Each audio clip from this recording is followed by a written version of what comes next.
Now to concerns over something that's found in some clothes, frying pans, furniture, even makeup.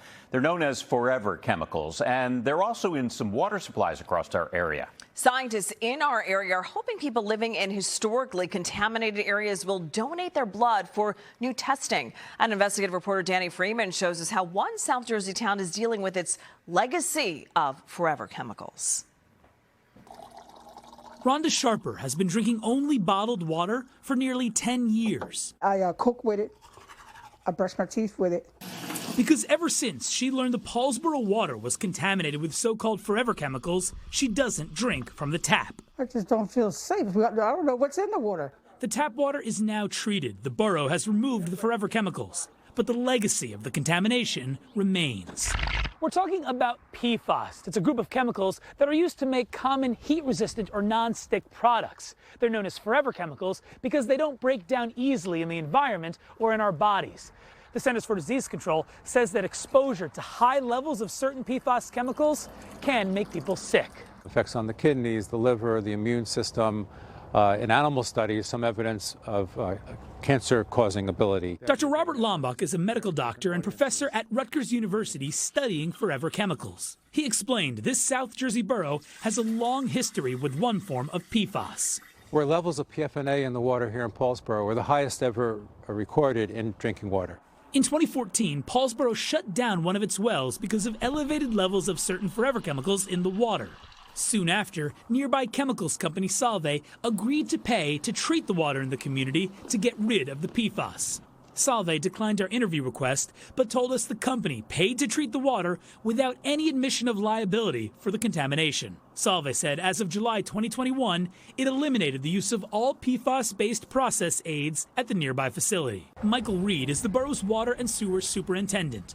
We're working hard to give them safe drinking water. We took a ride with him, lead the way to see some of the massive filtration systems that now remove the PFAS every day. And we'll run about 20 million to 25 million gallons of water a year. To be clear, PFAS are still seeping into the groundwater in Paulsboro. You've seen over the years the level of PFAS in the water has actually gone up. Going up, yes.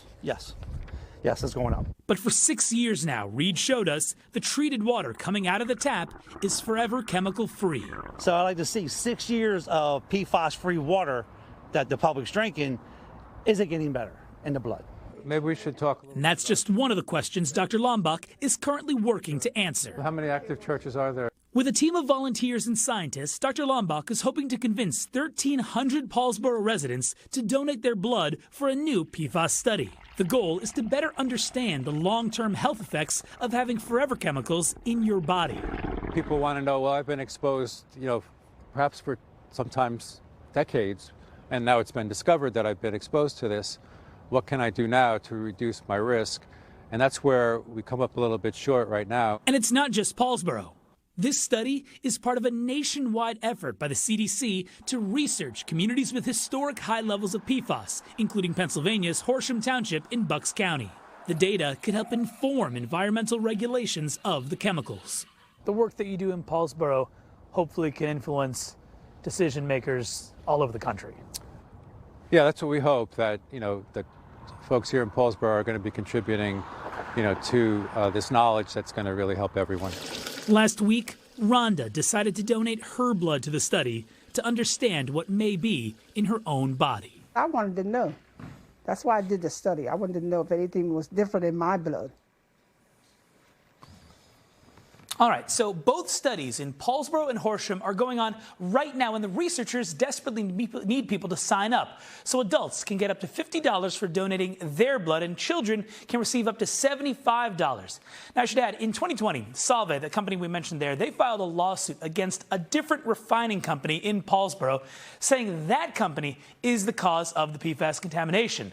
That lawsuit is pending. We reached out to the refinery company for comment, but have not yet heard back. Again, just a testimony years later, still talking about the legacy of PFAS. For the investigators, Danny Freeman, NBC 10 News.